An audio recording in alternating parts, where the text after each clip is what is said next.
budget crisis, it is primarily a revenue crisis. It is a moral crisis.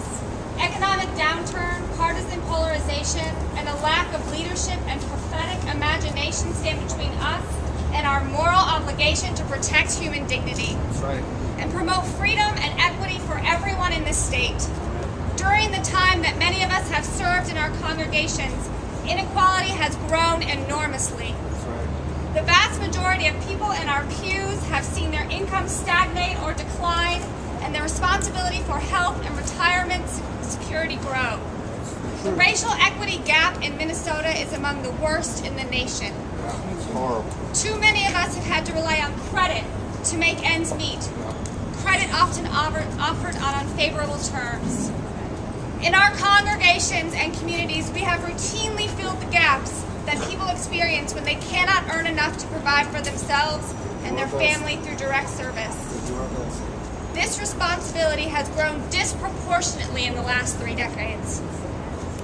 It is nearly unsustainable for us, and we believe that government held accountable by its citizens can do things that no other institution can do to protect the poorest among us. Indeed, we have partnered with elected leaders from all parties to pass important policies to ensure government upholds this obligation. Given this, we are disappointed that elected leaders cannot find the resources necessary to ensure that we protect those hurt most from the current economic downturn. At least disappointed. Yes. The evidence that Minnesota is a state of great abundance is all around us. Profits are up for Fortune 500 companies in our state. Major banks have earned major profits. I'm sorry, but major employers in our state have billions of dollars in profits and reserves that they have not used to create new jobs. Right. Yeah. This economic plenty stands in direct contrast to the experiences of our poorest and most vulnerable neighbors.